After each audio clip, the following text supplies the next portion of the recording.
Justin from High Flyer Options. On this video I'm going to be showing y'all the top-down approach, which is what the HFO traders use to analyze the market. Many traders fail because they do not have a trading plan before they start trading.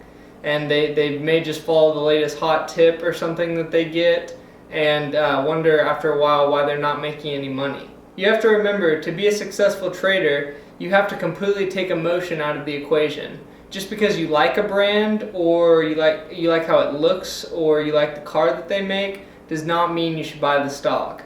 We are very objective on how we look at the stocks, and we are only analyzing the chart. At HFO, we look at the market as a whole, beginning with the larger picture, which is the market itself, and then basing our trading selections working down the component parts that make up the broader market. Today we'll be covering several items in our video, such as screening stocks through FinViz and also how to read an HFO trade alert. We have several open trades, but one that is doing particularly well are the SODA, which is the SodaStream International April 45 calls. And we bought those at 90 cents, and as of Friday's close they are up to $1.85, which is going to be a 102% return.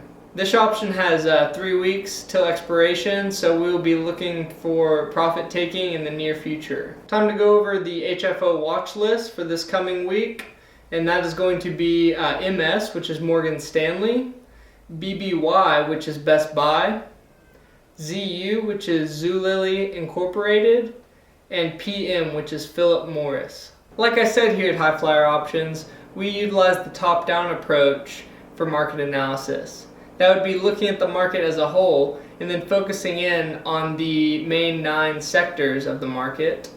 And from there, you're looking at the sectors. We take probably 2 or so from the top and the bottom performers of the sectors to look at possibilities for our watch list. Once we have stocks on the watch list, we review them again to analyze their charts, news, and see if we can find any trends in there. Another thing you got to look for is earnings dates, and you don't want to trade near earnings dates because they can heavily manipulate a stock's price. And also, things you got to look out for is a large spread, which is the spread between the bid and the ask. And you don't really have to know what that means yet. We'll go over it in a later video. Also, the delta, which is going to be basically the percentage on how much you're going to make on the stock. Okay, I'm going to start y'all off on showing y'all how to do our screening methodology by first going to finviz.com. And to start our top-down approach, we're going to be looking at the markets as a whole. And as you can see, this is showing the 28th of March just because it's Friday's close, because this is the weekend. And we're going to be looking, it's good to utilize this, the top gainers and top losers, just to see what's going on. Pretty cool graphic on what's happening in the sectors. Can get a little confusing though. So what we would do from there, to see kind of where the institutional money is flowing in and out of, we're going to go into the groups. And this is going to be which sectors are doing what. And as you can see, it's on a 1-day or 1-week performance.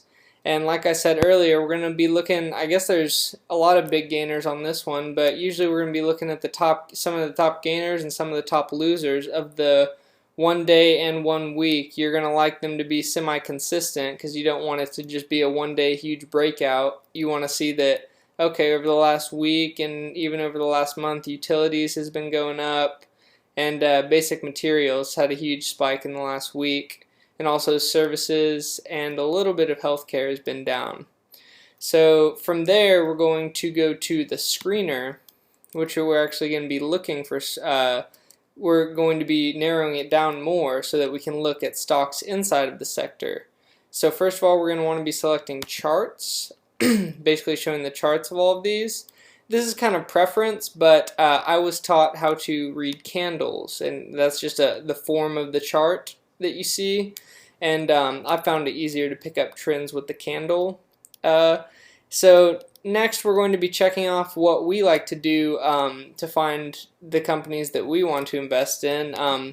For people who want to trade, who are interested in what the market caps are for the companies they're investing in. You can really choose any kind of market cap that you want.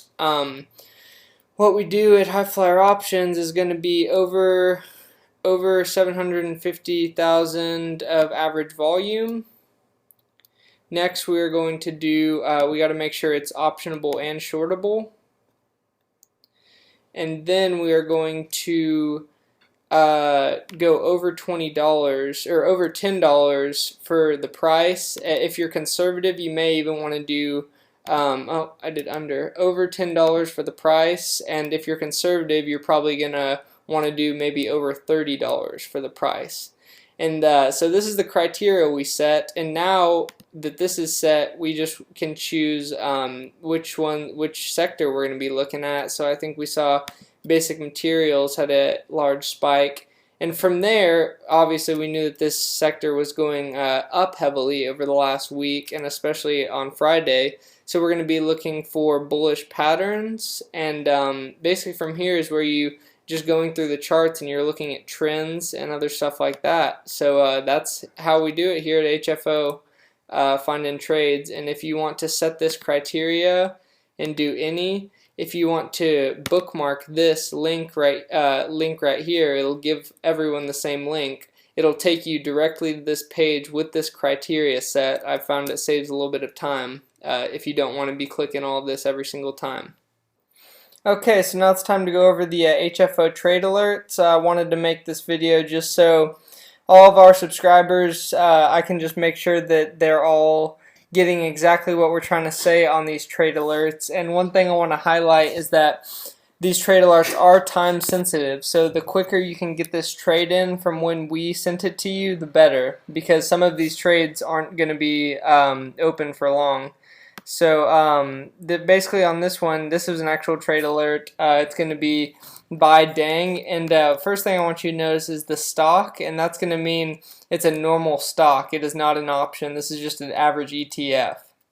Dang is going to be the ticker, and that's going to basically just be what the actual stock is. That's the stock symbol for it, and that's going to be e-commerce China Dang Dang. Sometimes we'll put the name of the company right there.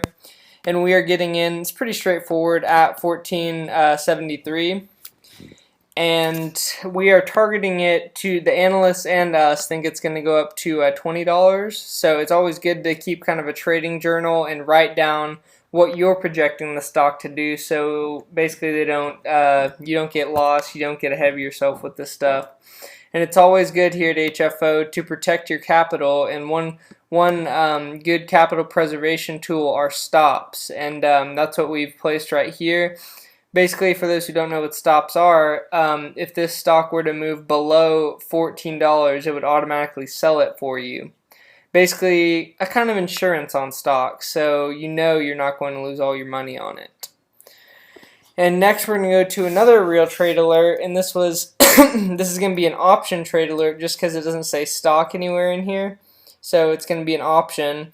Like I said earlier, this is going to be the stock ticker. That's GoGo Incorporated. April is the expiration date, and all options expire on the third Friday of the month. So that's basically telling you when it's going to expire. 24 is always going to be the strike price, and that is going to be basically the price that we got in at. And it's a call. Definitely want to make sure you buy a call, because we might be buying puts if we think it's going to go down, so that's pretty important. And at 75 cents is what we actually paid for it, and that's definitely going to be important also. The target, just like I said earlier, is going to be good to keep in mind what you're projecting this thing to do. We think it's going to move from 24 to 26, and on this one we did not think it was necessary for a stop. Basically, if you evaluate the stock, and it's honestly your call if you want to stop or not, and on this one we decided we don't need it. So I hope that clears up some things about the HFO trade alerts. If you have any more questions, you can always email us at info@highflyeroptions.com. That's going to be it for the video this week, so I hope y'all enjoyed it. Hope y'all learned something new. That's what I always try to do. And as always, from High Flyer Options, we're here to keep the odds in your favor, so good luck out there in the market.